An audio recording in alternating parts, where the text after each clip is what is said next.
Boa noite, pessoal! Eu sou a Emanuele.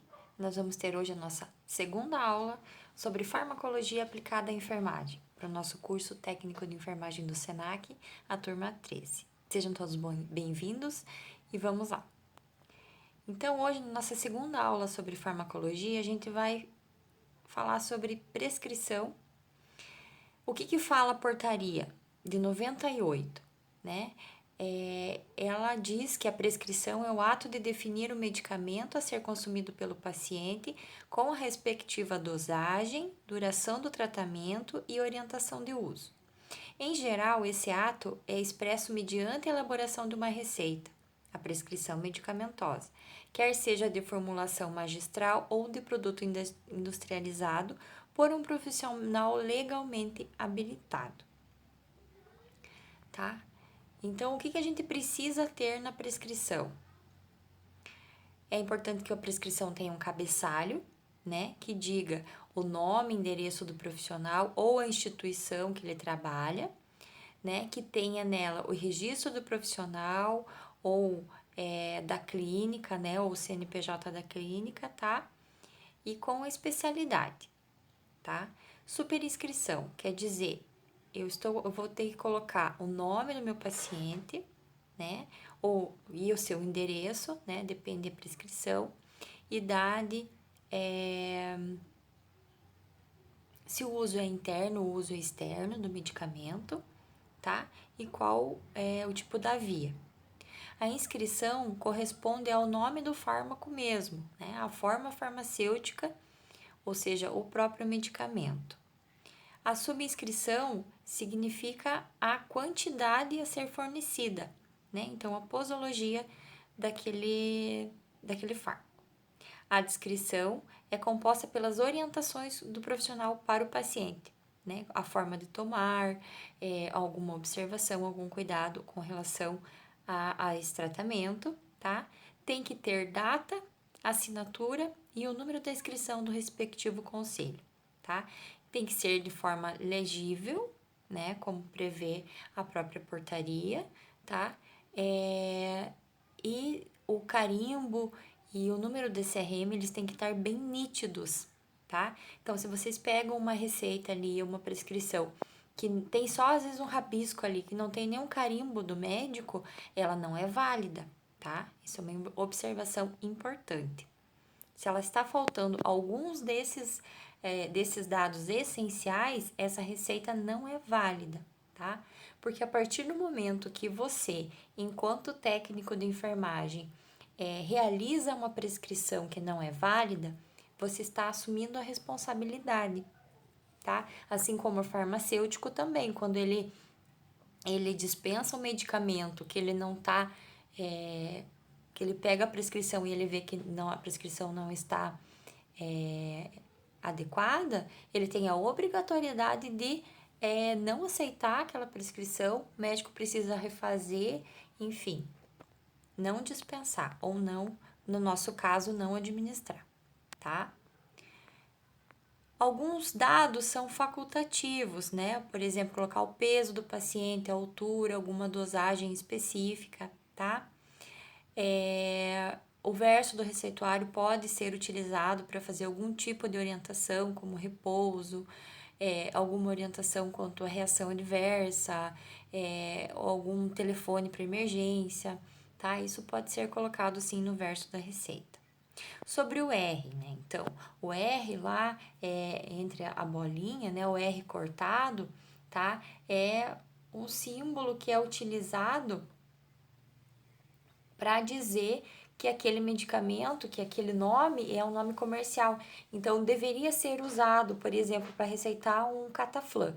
A gente sabe que o princípio ativo, né, do Cataflã é o diclofenaco, né? Mas quando o médico vai prescrever um nome comercial, que daí ele teria que colocar esse R ali com um símbolo para dizer que é o nome comercial, né? Mas ele deveria prescrever o genérico, tá? O princípio ativo. Aqui eu trouxe para vocês o modelo de uma prescrição hospitalar, tá ok? Então, ali, as prescrições hospitalares, elas são assim. elas precisam conter o nome do paciente, né? O registro dele, o número do prontuário, alguma coisa assim, número de internamento, número do leito, né?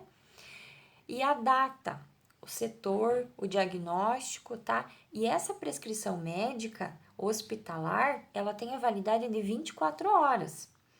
Então, você só pode fazer aquele medicamento que está prescrito ali naquela data, tá?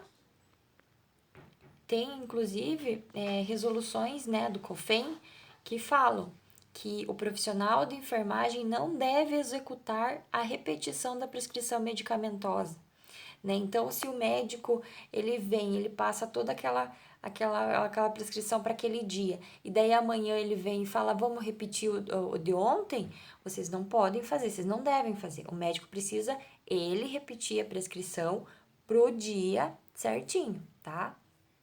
Então, prescrição de ontem, hoje já não vale, certo? E outra coisa importante, gente, que acontece muito, a gente sabe que acontece, e a gente, na verdade, vê muitas falhas, muitos danos com o paciente devido a isso, né? É a questão de prescrição medicamentosa através do rádio, telefone, né? Ou manda por WhatsApp, né? Ou fala verbalmente, tá? Isso daí só se aplica fazer em questão de risco iminente da vida, tá? Então, se está numa situação de emergência, chega o paciente ali parando, né? O médico fala, aplica 1 ml de dopamina, tá? Nessa situação, né, da emergência, do risco iminente à vida, você faz, tá? Mas tirando essa situação, é proibido, é vedado ao profissional de enfermagem você aceitar fazer prescrição por telefone ou verbalmente, tá, gente? E acontece muito, o médico passa uma prescrição por telefone, às vezes ele tá dormindo no plantão, alguma coisa assim, ele passa uma prescrição verbal, você vai lá e faz aquele medicamento, faz um evento adverso no paciente, adivinha para quem que vai sobrar a culpa? Para o técnico, para o enfermeiro, né? O médico vai dizer, mas não foi isso que eu falei, eu mandei você fazer tal coisa, e daí você vai provar como, certo? Então, assim, nunca fazer. Tirando a situação de que seja um risco eminente à vida do paciente, não deve se fazer. Prescrição somente por escrito e assinada e carimbada, tá ok? Quais os tipos de receita que a gente tem hoje, além do modelo da hospitalar? A gente temos a receita simples, a branca, né? Utilizada para prescrição de medicamentos anódinos e medicamentos de tarja vermelha. Quer dizer, eles são sob prescrição médica, mas não precisa reter receita, nem fazer via carbonada, nem nada assim. Receitas de controle especial, utilizadas para prescrição de medicamento tarja vermelha, né, com os dizeres. Então, tem uma relação, uma portaria de 98, a 344, ela traz uma relação dos medicamentos de acordo com a sua função, né? E com o seu risco também, tá? Tem alguns medicamentos, esses da lista C, que fala receita de controle especial, ela é uma receita branca, normal, só que ela é via carbonada, tá? Ela faz parte dos quando é prescrito medicamentos de controle especial, né, da lista C dessa portaria, essa receita ela precisa ser retida e o farmacêutico ele precisa notificar, né, a venda, a distribuição, a dispensação desse medicamento para quem que foi, tudo bem certinho no sistema, tá? E para a vigilância sanitária também eles têm que dar esse retorno, esse feedback. Receita azul ou receita B, né, é o impresso padronizado na cor azul. Geralmente o médico faz a solicitação direto na vigilância sanitária municipal, ele recebe um número, né, e aí o médico mesmo manda fazer na gráfica, tá? E ele somente ele, né, pode pode receitar naquele bloco de receita, porque o receituário ele tem que sair, aquele número que ele recebeu, né, que está impresso, está ligado diretamente ao número profissional dele, ao nome dele. Então, o médico é responsável por cada folha de receita azul. A receita amarela é a mesma coisa. Ela é utilizada para os medicamentos da listagem A1, A2, entorpecentes e psicotrópicos, né? Então, por exemplo, um medicamento morfina, né? Ele é um derivado do ópio, né? Então, ele causa dependência, ele tem um risco alto e ele só é dispensado através da receita amarela. Essa receita amarela, vamos dizer, como é que funciona aqui hoje, na nossa região? O médico, ele vai até a regional, tá? Tem um cadastro que é feito por cada médico. Ele apresenta documentos pessoais, comprovante de residência, diploma, né? E ele assina uma ficha requerendo a receita. Então, ele recebe a numeração certinho, tá? E ele sai de lá com esse bloco de receituário carimbado com o carimbo dele. Então, ele também é responsável por cada bloco, cada folha do bloco de receituário, tá? Inclusive, tem um artigo da portaria que fala que se ele perder ou se foi roubado, né, o bloco ou qualquer folha, ele deve fazer um boletim de ocorrência e deve relatar para a vigilância sanitária. A gente eu já presenciei situações de que o médico perdeu o bloco dele. Então, como que é feito? A gente recebe por e-mail uma notificação de que se nós encontrarmos aquele número de receitas preenchida, a gente deve relatar à polícia. Então, enfim, é uma questão bem assim, burocrática, né? E de grande risco, porque essas receitas, às vezes, elas podem ser roubadas, porque a gente já teve situações de pessoas dependentes, né, que se tornaram dependentes desses medicamentos e que acabam até furtando esses receituários de médicos, tá? Então, é bem complicada a situação. Um exemplo de prescrição médica simples, então, né? Lá em cima o nome do médico, telefone, endereço, aí a parte da identificação do paciente, né? O uso oral ou uso interno, tá? O medicamento, as miligramas, a dosagem, quantos comprimidos, né? Como que vai tomar, então, um comprimido por via oral a cada 8 horas por 5 dias. Então, temos ali a forma farmacêutica, a via de administração, a posologia e a duração.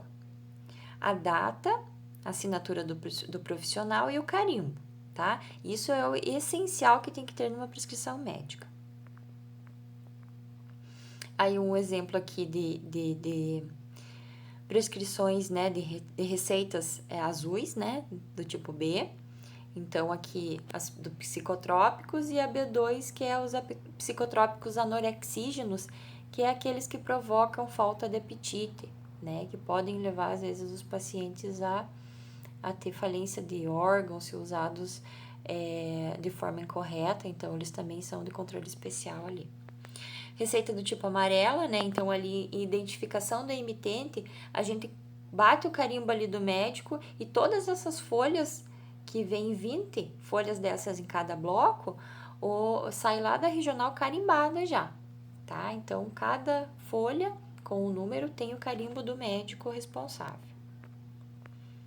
Por isso que daí, no furto, o roubo, né, o extravio, como eu falei, o artigo 39 da 344, ela fala que tem que ser feito o boletim de ocorrência e avisado a vigilância sanitária. Então, alguns processos farmacológicos que a gente já falou foram a respeito do como que acontece a administração desses medicamentos, o que acontece quando a gente ingere, né, ou é administrado no paciente. Primeiro, a gente tem, então, a absorção, né, que a gente viu, medicamentos injetados via endovenosa eles não sofrem esse processo de absorção, porque eles são administrados diretamente, né? Então, vai quase que instantaneamente, ele cai na corrente sanguínea. Então, ele não passa por esse processo de absorção, tá? A gente tem o processo de distribuição, que é como a gente falou, né? Essa droga, esse medicamento, ele precisa ser processado, mas distribuído. Então, se eu ingerir 500 miligramas de dipirona, não é as 500 miligramas que vai estar disponível, porque tem a questão da absorção, né? Dos processos que interferem também na absorção, que essas quantidades de miligramas, elas podem aumentar ou diminuir e depende também muito do medicamento, tá? Biotransformação. Então, esses medicamentos, eles têm que ser transformados ali pelos rins, pelo fígado, né? Pelos pulmões, sistema nervoso, enfim. Por quê? Porque eles precisam ser transformados em substâncias mais fáceis de ser excretadas, tá? Então, eles sofrem essa biotransformação ou metabolização, né, para daí em seguida ser excretados. Então, a gente viu também na aula passada, né, que as substâncias, os medicamentos, eles são transformados, né, em várias formas farmacêuticas, né, apresentados, que podem ser sólidos, líquidos, semissólidos ou pastosos e gasosas, né, com o objetivo de facilitar a administração, a absorção, o fracionamento, a posologia e a conservação de cada um, tá? Então, formas farmacêuticas sólidas. Então, nós temos ali primeiro a forma de pó, né? O medicamento que se apresenta na forma de pó, ele deve ser diluído em líquido apropriado, conforme a orientação do fabricante, né? Por exemplo, a gente tem, então,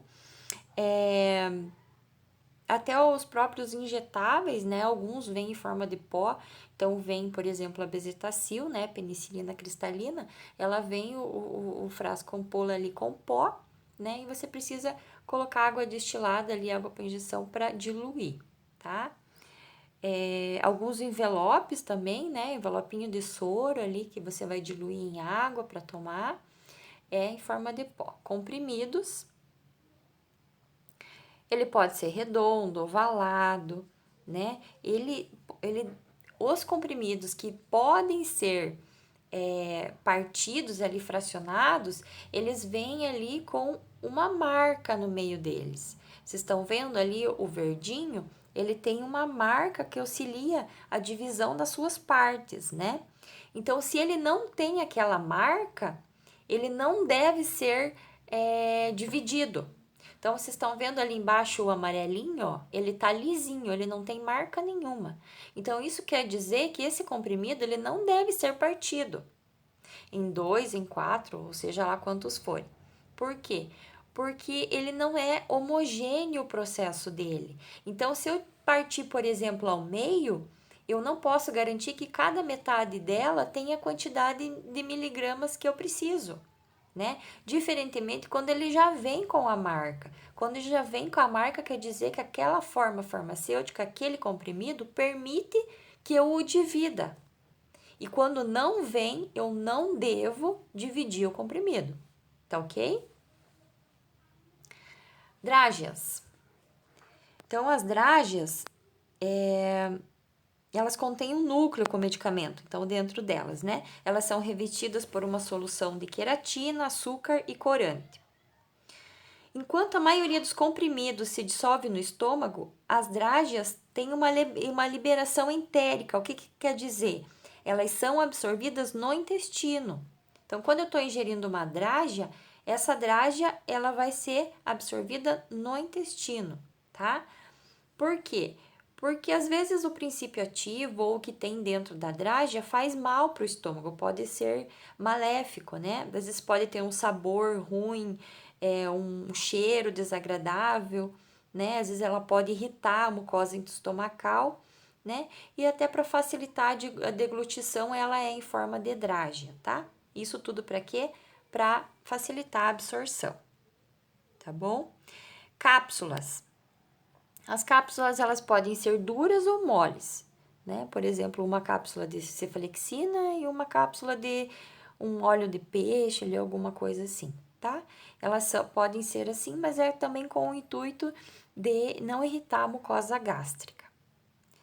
Supositórios, né, que são apresentados na forma cônica, então, para absorção mais rápida do princípio ativo, né? E para que seja também absorvido de forma mais lenta quando elas são em outras formas, que se chama dorpedo. Então, elas são aplicadas via retal, né? E as suas ações, elas podem ser locais, né? Ou sistêmicas, certo? Por exemplo, o supositório de glicerina, né? Que eu vou colocar ali no meu paciente para ajudar ele a defecar, ele tem uma ação local.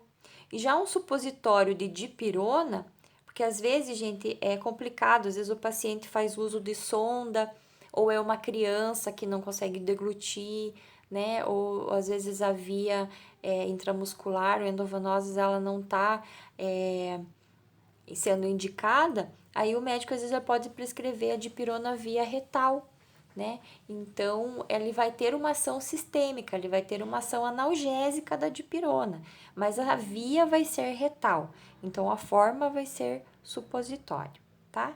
E nós temos os óvulos, né? Os óvulos, elas são da aplicação vaginal, então elas são introduzidas via vaginal, que são as cápsulas ovoides, né? Óvulos de metronidazol, nistatina, que são para aplicação de infecções ou fúngicas, bacterianas, do tratamento para afecções vaginais. Depois, nós temos as formas líquidas, né? Que podem ser, então, em forma de solução, né? Ela pode ser a solução pode ser constituída de uma ou mais substâncias e elas são dissolvidas em solventes. Então, na solução, você tem um princípio ativo e você tem um solvente, né? Presente em maior quantidade para dar aquela forma líquida, certo? Então, a gente tem soluções de permanganato de potássio, o próprio soro fisiológico, o álcool 70, tá? Se encaixam nessa classificação. Os xaropes, solução de xarope, gente, ela contém 2/3 de açúcar. Então, por exemplo, se a gente tem um xarope ali, vamos falar do salbutamol, né? Então, a gente tem o salbutamol, que é o princípio ativo, misturado na água com açúcar para dar o xarope. O que eu tenho que tomar cuidado? Com pacientes diabéticos, né? Devido à grande quantidade de açúcar. Elixir. Elixir são soluções, né, que contêm álcool e açúcar. Então, se no xarope a gente tem água e açúcar, no elixir a gente tem o princípio ativo, 20% de água, 20% de álcool e 20% de açúcar. O que eu tenho que tomar cuidado no elixir? Por causa do álcool, né? Que ele pode interagir com outros tipos de medicamentos, né? E para criança também não é indicado, certo? Suspensão, então, são misturas heterogêneas, né? Então, elas têm partículas sólidas que ficam insolúveis, né? Então, eu preciso agitar, né, essa suspensão para ela se misturar naquele momento de eu administrar para o paciente. Por exemplo, quando a gente pega um hidróxido de alumínio, né? Todo mundo já deve ter visto, né? O hidróxido de alumínio utilizado para azia, uma digestão, né? Ele vem com aquela parte de baixo, assim, né? O soluto embaixo. Então, você tem que agitar para que na hora de administrar, o paciente tome também as partículas que estão ali na suspensão. A emulsão, então, são 2 líquidos que não se misturam. Por exemplo, óleo e água, né? Então, se você pegar, por exemplo, um agarol, ele é uma emulsão com uma vaselina. Então, o frasco ele tem que ser agitado também, porque ele fica separado o óleo da água, né? Que não se misturam. Certo? Aonde que se encaixa aqui pra gente os nossos medicamentos injetáveis? Os medicamentos injetáveis ou eles são suspensões, né? Que eles vêm em óleos diferentes, né? Em óleo e água, que tem que ser agitados, tá? Ou eles vêm em forma de solução, como eu falei para vocês, às vezes ele vem o pozinho, você tem que diluir, né, e agitar bem para que ele se misture, mas mesmo assim ainda ficam partículas sólidas, então é considerado solução ou suspensão, tá? São as formas líquidas. E a gente tem também as tinturas e os extratos, que daí já fazem parte de fitoterapia, né? Que é retirado das plantas, também entram como formas líquidas. As pastosas, então, a gente tem pomada, creme, pasta e gel, certo? Então, a pomada são formas semissólidas, consistência macia e oleosa, com pouca penetração na pele, tá? Creme, ele possui uma maior penetração. Então, ali eu coloquei para vocês a ordem decrescente de penetração, né? Então, assim, qual que é a forma farmacêutica pastosa que é mais bem absorvido pela pele e que eu tenho um efeito, vamos dizer assim, mais rápido e mais a distribuição é melhor? É o creme, né? Seguido da pomada, depois gel e depois a pasta. Então, qual que é melhor absorvido pela pele? É o creme, tá? Formas gasosas, então, são aquelas administrações de substâncias que são voláteis, né? Que evaporam. Então, as bombinhas, spray, bucal, né? E os medicamentos que a gente coloca ali no inalador, né? Para o paciente inalar. Então, são de formas gasosas. Então, nós temos uma nomenclatura aqui que eu acho interessante colocar para vocês, né? O que é uso interno e o que é uso externo. Vocês vão ver isso muito em prescrições médicas, né? Então, o uso interno é quando o medicamento ele passa pelo trato gastrointestinal, né? O TGI, boca, estômago, intestino. Então, quando você vai administrar uso interno, vamos dizer assim, é via oral, né? O paciente tem que engolir aquele medicamento e passar pelo trato gastrointestinal. Quando eu vou fazer o medicamento externo, são os medicamentos que não passam pelo trato gastrointestinal, que não sofrem ação do suco gástrico, por exemplo, pomadas, injeções. Então, injeção é um uso externo? Sim, porque não passa pelo trato gastrointestinal. Então, nós já vimos isso aqui na aula passada, né? Para que a gente usa os medicamentos. Então, eles podem ser usados para reposição, né? Como os hormônios, insulina, vitaminas. Profilaxia, que é as vacinas. Podemos usar medicamento para tratamento de infecções, tratamento de câncer. Anestesia, né? Que é o bloqueio das funções normais. Correção de uma função orgânica desregulada, que é a insulina. Agentes auxiliares em diagnósticos, então a gente aplica um radiofármaco, que é um contraste para ajudar a diagnosticar algum tipo de doença. Como eu já falei na aula passada, nós temos os grupos farmacológicos, né? Que são os medicamentos agrupados de acordo com as suas classes, tá? E hoje a gente vai ver alguns principais. Então, quais drogas que atuam e como atuam no sistema cardiovascular? Então, nós temos os hipertensivos, antihipertensivos, né? Que eles são utilizados para tratar o quê? Hipertensão, né? Então, esses antihipertensivos, eles são substâncias capazes de diminuir a pressão sanguínea. Eles são usados como em conjunto com outros medicamentos para auxiliar nessa diminuição, como os diuréticos, os ansiolíticos, né, que vão atuar nessa diminuição da pressão sanguínea, tá? Lógico que antihipertensivo sozinho, ele não faz milagre de diminuir a pressão, né? Então, o paciente às vezes tem que usar um diurético junto, um calmantezinho para tirar aquela ansiedade que às vezes interfere também na pressão, né? Juntamente com a dieta, com exercícios físicos, certo? E uns exemplos ali de antihipertensivos são a metildopa, o captopril e o enalapril. Medicamentos antiarrítmicos, o que são? Bem, o nosso coração normalmente ele apresenta batimentos de 70 vezes por minuto. As arritmias, então, indicam uma anormalidade no ritmo cardíaco. Então, o nosso batimento cardíaco ele pode ficar abaixo de 60, né? Que daí é chamada bradicardia, ou acima de 100, que daí é chamado taquicardia.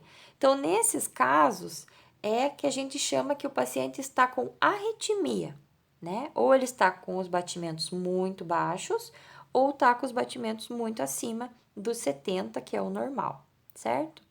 Essas arritmias, elas podem ser causadas por vários fatores.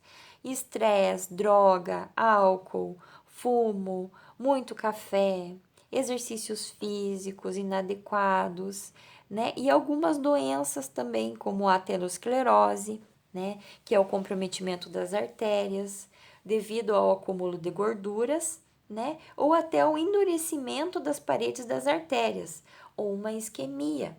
Então, existem N fatores que causam essas arritmias, certo? Então, esses medicamentos, eles são administrados no paciente para devolver a normalidade do ritmo cardíaco. E dois exemplos que eu coloquei ali, então, é a amiodarona e o propanolol, certo? Outro tipo de grupo de medicamentos que atuam no sistema cardiovascular são os antiginosos. Então, antiginosos são medicamentos usados no tratamento da angina, né? O que é a angina? Então, é caracterizada pela dor torácica. Essa dor ela é causada pela falta de sangue, que é chamado isquemia, que acomete o músculo cardíaco. Então, o paciente sente aquela queimação no peito, né? Devido à isquemia, devido àquela lesãozinha que já está acontecendo no músculo cardíaco. Então, aí o cardiologista ou o médico ali, eles vão prescrever um medicamento para ajudar no tratamento dessas crises, dessas dores no peito, né? Que são o nifedipino e a isosorbida, tá? São dois exemplos. Nós temos os medicamentos digitálicos, né? Que são utilizados para tratamento de insuficiência cardíaca. Eles são chamados digitálicos porque eles recebem esse nome porque eles são extraídos de uma planta chamada digitalis, tá? Eles atuam diretamente no coração. Então, eles agem no miocárdio e a nível renal também. Então, eles atuam de duas maneiras no coração. Eles diminuem a frequência cardíaca e eles aumentam a força de contração, tá? Então, eles provocam o aumento da diurese, né? Então, eles fazem o rim ficar trabalhando e tirando a água, né? E daí eles diminuem o volume de água, de sangue circulante, o que colabora para a diminuição da pressão sanguínea, tá? Um exemplo deles é digoxina, dobutamina, né? Dopamina. Então, são medicamentos digitálicos, que eles são indicados para quê? Para insuficiência cardíaca. Por quê? Porque eles diminuem a frequência cardíaca e aumentam a força de contração. Tá ok? Drogas que atuam no sistema respiratório. Então, no sistema respiratório, nós temos os broncodilatadores, né? Dois exemplos são o salbutamol e a aminofilina, que são medicamentos que produzem o relaxamento da musculatura brônquica, ou seja, relaxa e ele abre ali os brônquios para que melhore a função pulmonar, né? Porque dilata as vias aéreas. Então, quando o paciente está com crise de bronquite, principalmente, onde os brônquios eles sofrem constrição, eles ficam quase que fechados, né? O paciente fica quase que uma asma ali.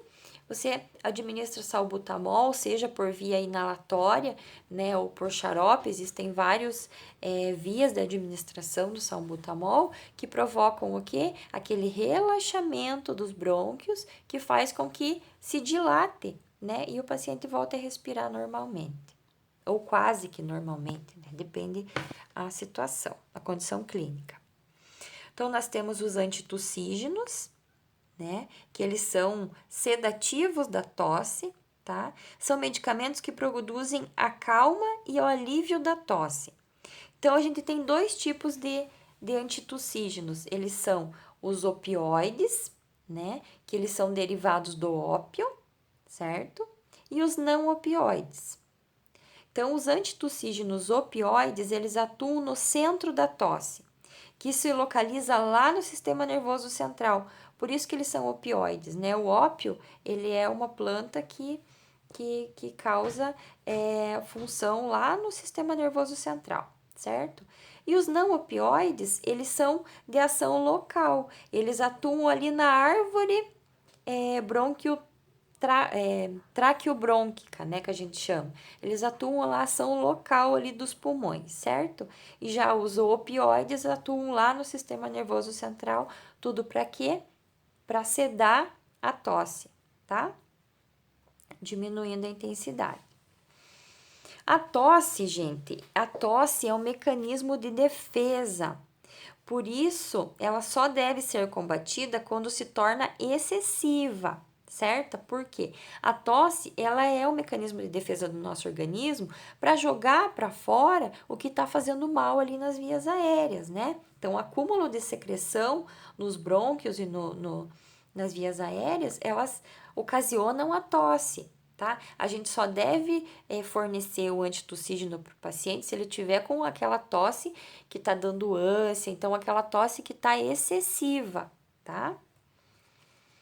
Mucolíticos, como o ambroxol e a carbocisteína, eles são medicamentos que diminuem a aderência das secreções. Então, eles são mucolíticos, eles destroem o muco, eles vão liquificando aquele muco que está agarrado ali na parede da via aérea, certo? Então, o mucolítico, ele facilita a eliminação daquele muco, certo? Nós temos os corticoides, que eu vou falar mais para frente a respeito dos corticoides, que eles são anti-inflamatórios e ao mesmo tempo antialérgicos, certo? A gente vai falar mais para frente. Os antibióticos, que também são utilizados quando tem uma infecção, né, do sistema respiratório, que a gente também vai ver para frente. E os descongestionantes nasais, né, que são vasoconstritores. O que isso quer dizer? Quando eu tenho um paciente que tem uma bronquite, uma rinite, ele está com um processo inflamatório, ele faz o quê? Uma vasodilatação, né, nasal, quer dizer, os vasos aumentam de tamanho, né? E se enchem de secreção. Então, o paciente fica com o vaso maior e cheio de secreção. O que esses descongestionantes eles fazem? Eles provocam uma vasoconstrição, ou seja, o vaso se contrai, né? E faz com que essa secreção ela saia dali, certo? E isso alivia também. Então, descongestionantes nasais são aqueles, às vezes até de espirrar no próprio nariz, né? Ou antialérgicos ali associados junto com loratadina, enfim, a gente tem vários no mercado. Mas a principal ação deles é na vasoconstrição ali dos vasos nasais, tá? Drogas que atuam no sistema urinário. Então, a gente tem aqui os mais utilizados, como eu já falei, que até para auxiliar outros medicamentos, né? A gente usa os diuréticos. Então, eles atuam diretamente sobre os rins, aumentando o volume urinário.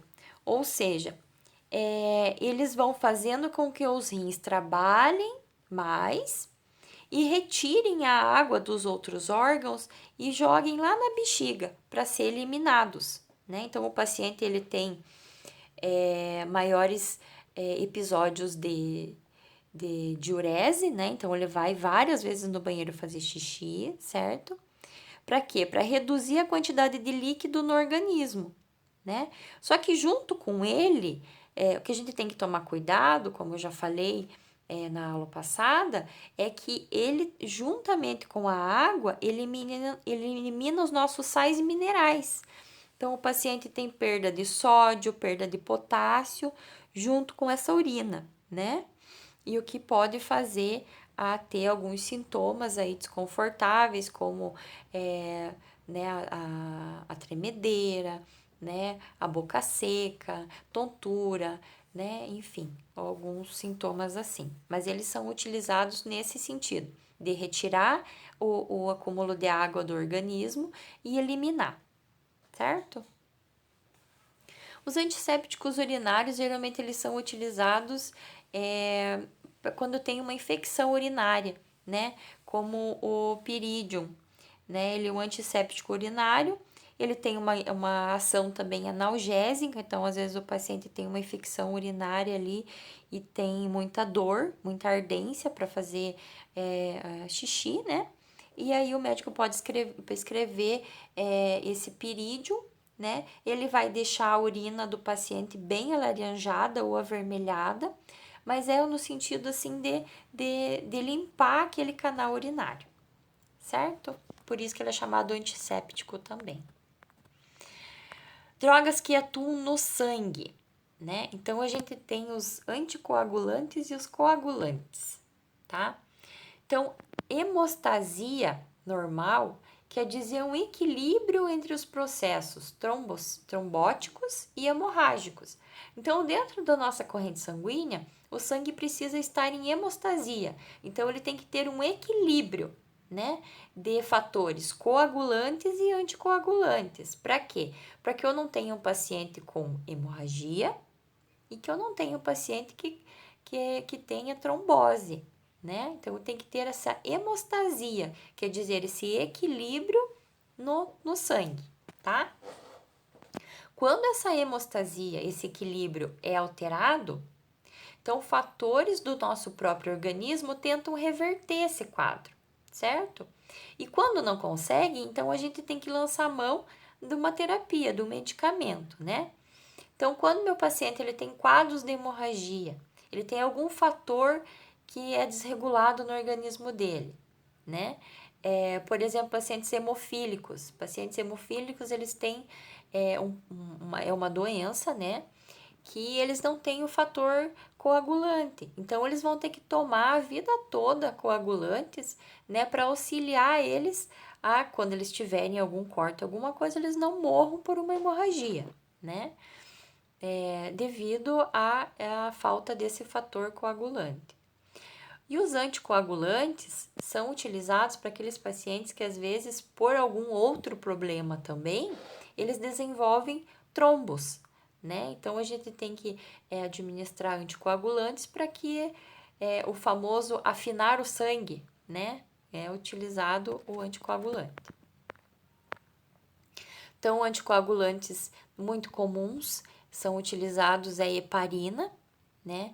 Principalmente em pacientes que têm trombose, às vezes eles usam até em casa mesmo, né? Eles se aplicam ali subcutânea, tá?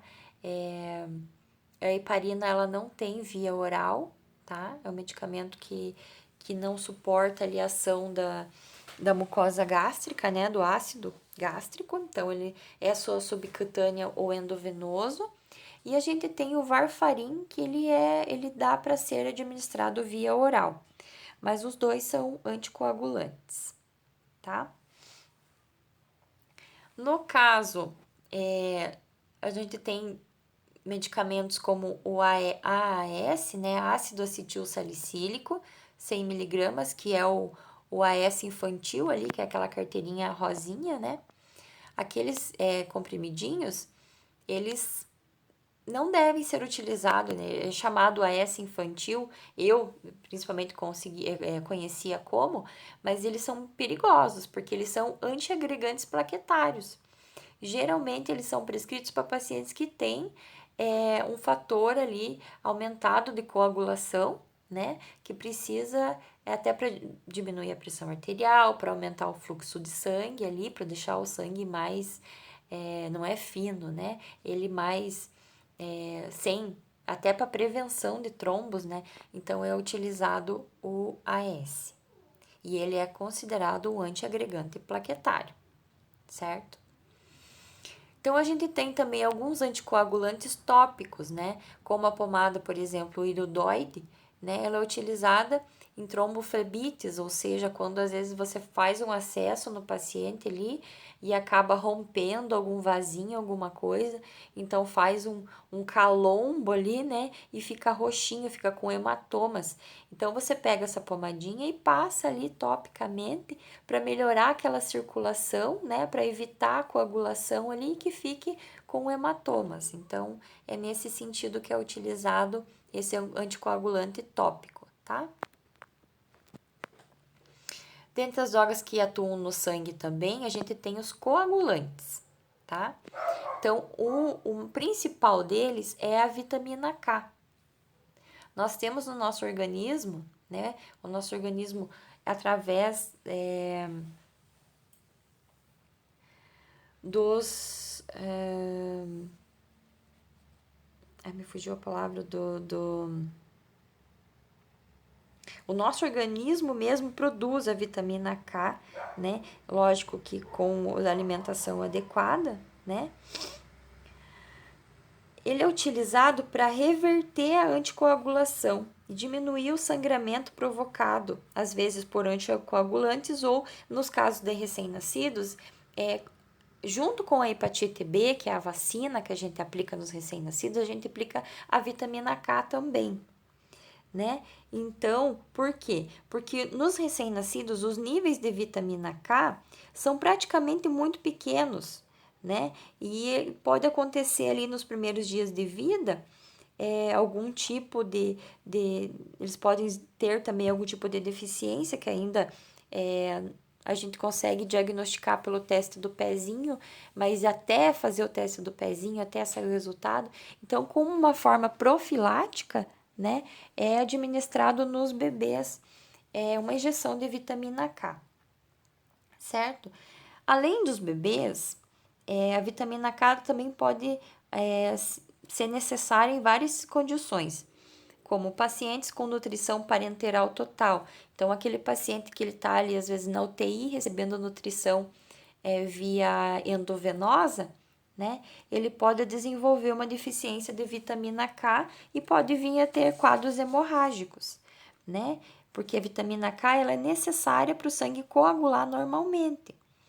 Ou aqueles pacientes que fizeram uso prolongadamente de antibióticos orais, ou seja, quando o paciente usa muito tempo, muito tipo de antibiótico, o antibiótico mata, né, as bactérias ruins, mas também ele pode matar as bactérias intestinais, as bactérias da nossa flora, né? Então, isso acaba ocasionando perda também da formação ali da vitamina K, né? Por bactérias intestinais. Então, pode ser necessário, sim, a aplicação de vitaminas também, né? Como a vitamina K, para evitar que o paciente tenha algum tipo de hemorragia. Drogas que atuam no sistema nervoso central, né? Então, nós temos os hipnóticos, que eles agem como? Eles deprimem o sistema nervoso central. Então, eles induzem ao sono, né? Então, eles são utilizados como medicação pré-anestésica em procedimentos de endoscopia também, né? Procedimentos de angiografia, cateterismo, assim, eles são utilizados. E um exemplo mais comum e mais utilizado é o midazolam, que é o chamado dormonide. Então, o paciente recebe aquela dose primeiro de dormonide, que é um pré-anestésico, e aí ele vai receber o anestésico e fazer o procedimento, tá? Mas é para induzir ao sono. Anticonvulsivantes, né, que eles atuam deprimindo o sistema nervoso central, fazendo com que as crises convulsivas elas sejam diminuídas, né? Então, eles são empregados aonde? No combate às convulsões e epilepsias, certo? Que é uma desordem de problema neurológica, né? Então, exemplos são fenobarbital, que é o famoso Gardenal, né? Tem a fenitoína, que nome comercial é Idantal, tá? Tem a carbamazepina, são todos anticonvulsivantes. Então, por que que o paciente, se ele apresentar receita de Gardenal ou vir ali, né, que ele toma aquele tipo de medicamento, você já vai saber, né, que vai associar já ali o Gardenal à convulsão, né, o Idantal à convulsão, certo? Mas isso aí é tudo com a rotina que a gente vai pegando, tá? Não se preocupem. A gente tá hoje só tendo um primeiro contato com esses grupos farmacológicos, tá bom? Os benzodiazepínicos. Então, os benzodiazepínicos, eles atuam também deprimindo o sistema nervoso central, mas eles produzem uma fraca sedação, tá? Dependendo da dose, lógico, né? Eles são indicados para ansiedade, insônia. Alguns são, inclusive, associados, né? Em crises de convulsão, também junto com os anticonvulsivantes, pode ser administrado benzodiazepínicos, que eles potencializam a ação dos anticonvulsivantes. Então, a gente vê no mercado hoje alguns como o haloperidol, né, que é o Aldol, o Rivotril, certo? Eles também são utilizados para distúrbio do pânico, para várias questões assim. Antipsicóticos, né? Uma pessoa psicótica, ela tá fora do contato com a realidade, então ela pode ouvir vozes, ter ideias estranhas ou até mesmo fora da realidade, né? Ele ouve seus pensamentos, ou seja, é uma interação da realidade com coisas irreais. E essa pessoa pode se tornar agressiva, agitada, né? Ou passar muito tempo na cama, dormindo, isolada.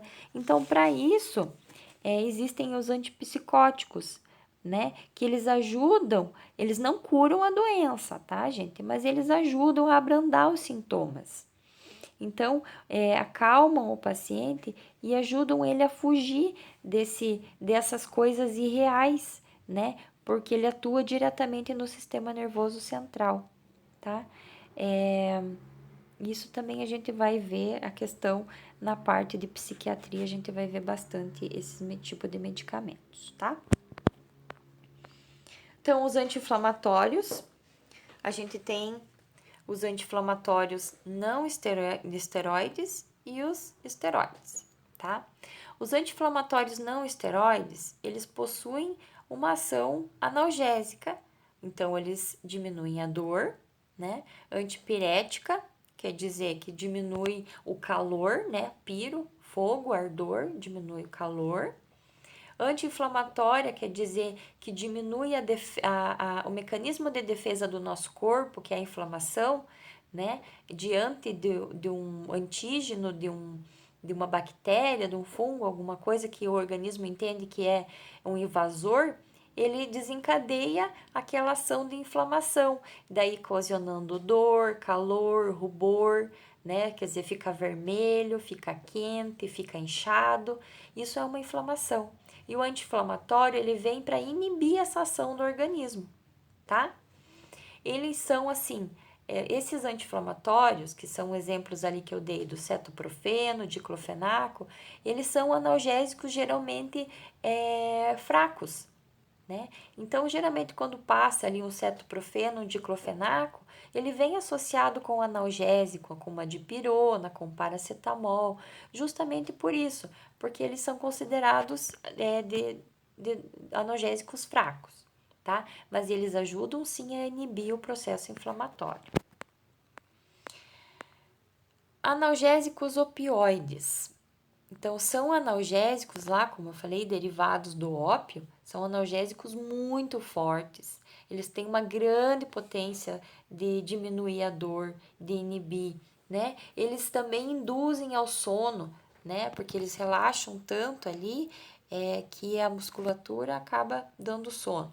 São para dores extremamente intensas, né? Então, esses analgésicos opioides são aqueles medicamentos de alto risco que são, inclusive, prescritos em receituário amarelo, como eu falei para vocês, aqueles receituários lá que se o médico perder, ele tem que fazer um BO, ou se for roubado. Então, eles são extremamente perigosos e eles são receitados apenas em ocasiões muito especiais, como um infarto do miocárdio, como uma cólica renal, que são dores muito fortes, né?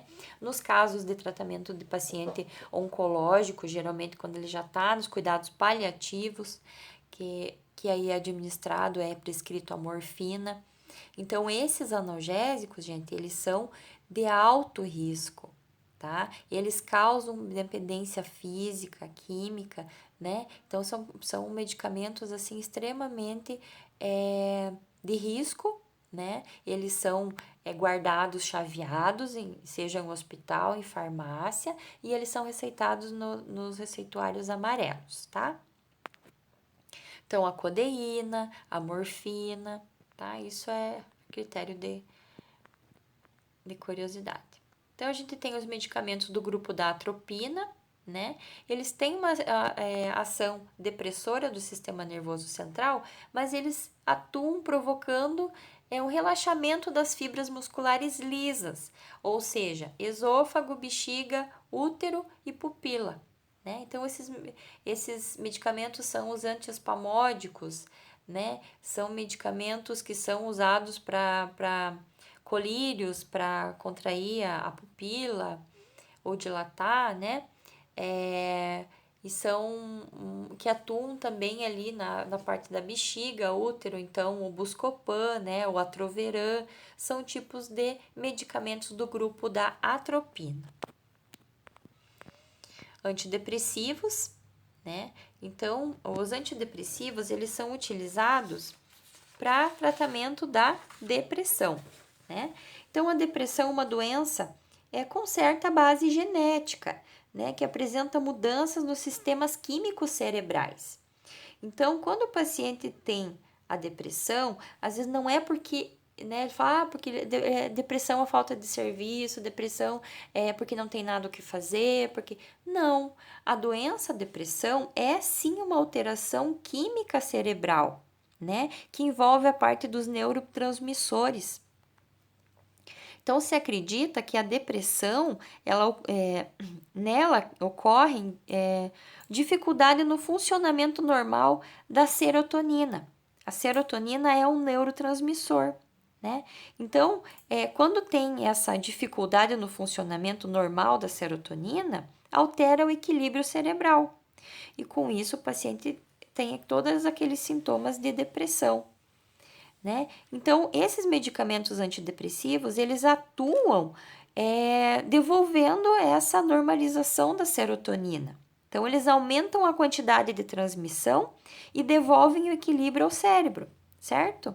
Então, o paciente ele sai daquela crise depressiva que ele quer ficar só deitado, olhando para nada, não fala. O medicamento ele vai movimentando essa questão do funcionamento dos neurotransmissores e vai devolvendo a questão do alerta, o ficar alerta para o paciente. Ele começa a de volta, né, com aqueles reflexos do olhar, do prestar atenção, e ali ele vai se levantando, né, e ficando novamente desenvolvendo as suas atividades de vida diária, tá?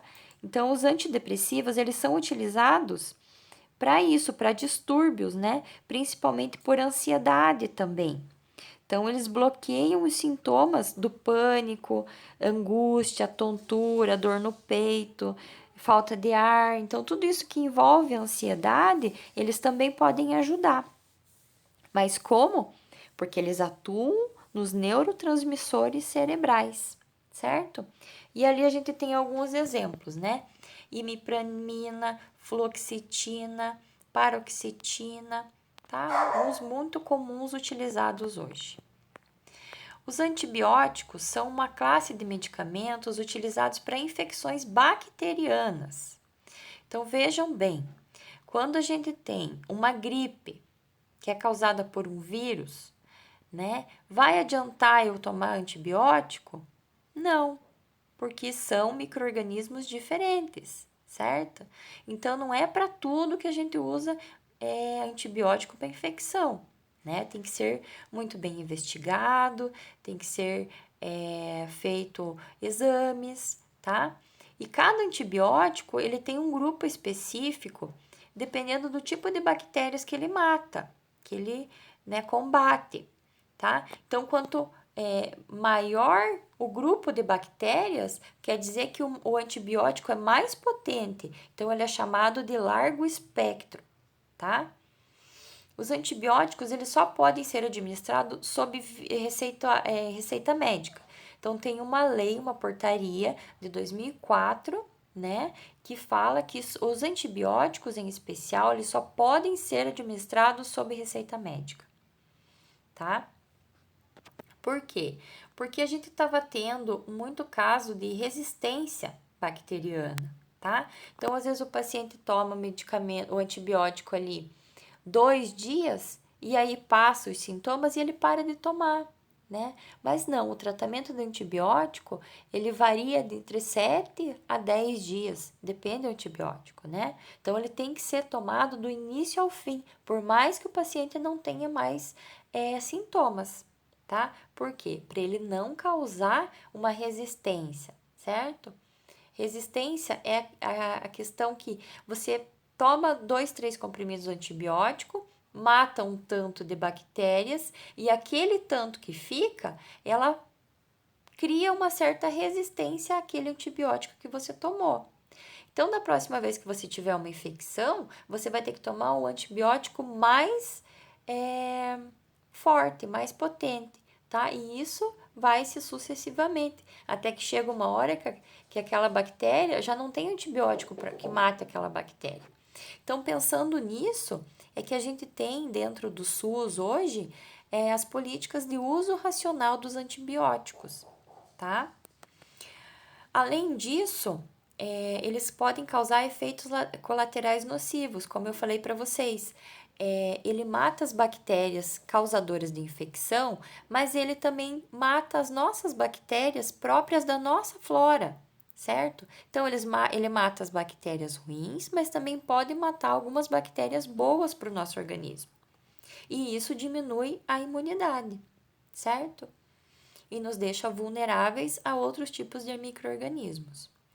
Outro exemplo que tem que tomar muito cuidado, por exemplo, é que o antibiótico, ele matando as nossas bactérias do intestino, as bactérias boas, ele diminui a absorção do intestino. Então, por exemplo, as mulheres que tomam anticoncepcional, quando elas tomam antibiótico, elas devem ser orientadas a usar preservativos. Por quê? Porque nesse período onde o antibiótico matou aquela bactéria do intestino, que o anticoncepcional ele não pode ser devidamente absorvido, essa mulher ela pode vir a engravidar sim, né? Então tem que se orientar a fazer uso de preservativo nesse período. Então, os medicamentos antibióticos são do combate de infecção, né? É lógico que eles têm também as suas vantagens, né? Porque antigamente a gente perdia pessoas por sífilis, por pneumonia, por meningite. Hoje em dia já não, né? São devidamente preveníveis e tratáveis essas doenças, certo? Então, como eu falei para vocês, a terapia medicamentosa do antibiótico, ela deve ser cumprida rigorosamente. Então, se eu tenho uma prescrição de amoxicilina de 8 em 8 horas por 10 dias, tem que tomar todo o tratamento, de 8 em 8 horas bem certinho, sem pular o horário, e por 10 dias, por mais que o paciente já esteja recuperado e sem sintomas. Os corticoides, Eles são medicamentos do grupo dos hormônios sintéticos, hormônios sintéticos, né? Nós temos no nosso organismo hormônios chamados corticoides, que são sintetizados, produzidos pela glândula suprarrenal, localizada acima dos nossos rins, né?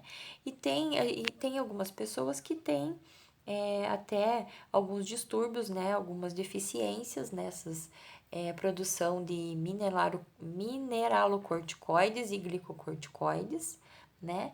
E que elas possuem as propriedades anti-inflamatória, antialérgica e anti-imunitária, tá? Então, quando que é utilizado os corticoides? Para terapia de reposição, né? Como eu falei para vocês, quando tem uma falha nessa produção, tá?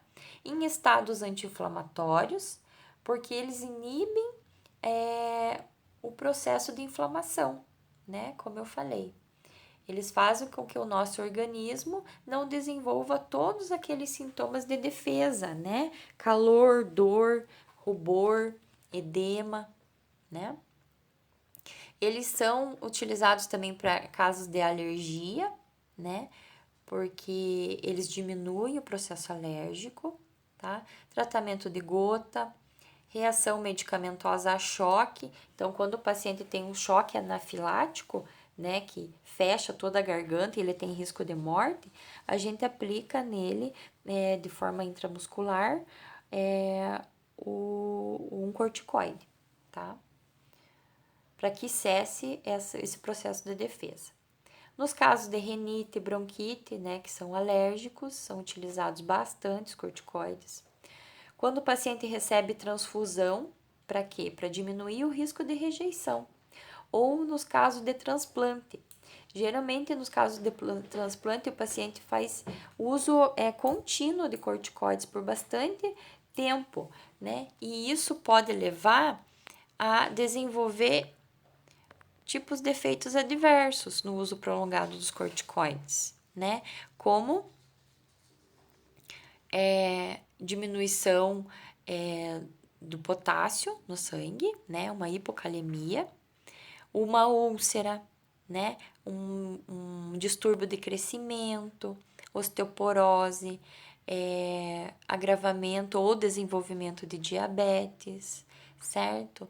Diminuição da defesa do organismo contra infecções, então os corticoides diminuem a imunidade das pessoas, sim.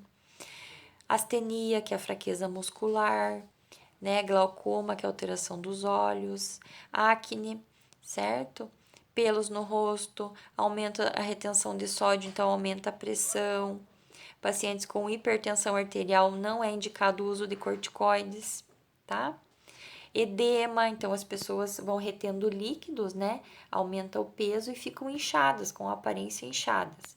E podem desenvolver a chamada síndrome de Cushing, né?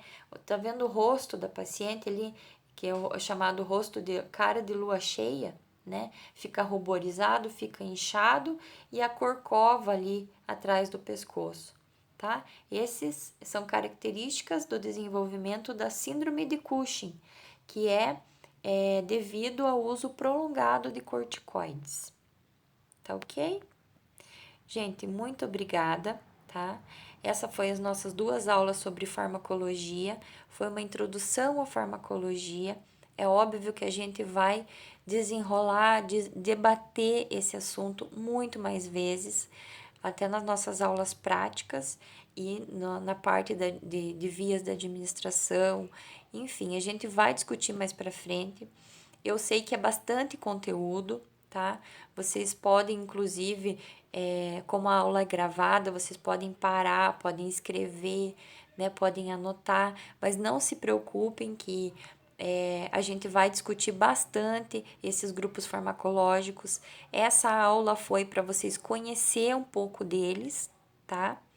Vocês vão ter contato com muito mais tipo de medicamentos, mas eu achei importante vocês terem agora de início esse conhecimento, esse primeiro contato com esses tipos de medicamentos e de forma superficial o que cada um faz, tá bom? E se lembrem, gente, as conquistas dependem 50% é inspiração, criatividade e sonhos. E os outros 50% são disciplina, trabalho e determinação, certo? São duas pernas que devem caminhar juntas. Então, boa sorte para vocês, bons estudos. Se vocês tiverem dúvidas, eu estou à disposição, tá? Acreditem nos seus sonhos e corram atrás deles, com fé, com disciplina e com determinação, tá bom? Bons estudos e até a próxima!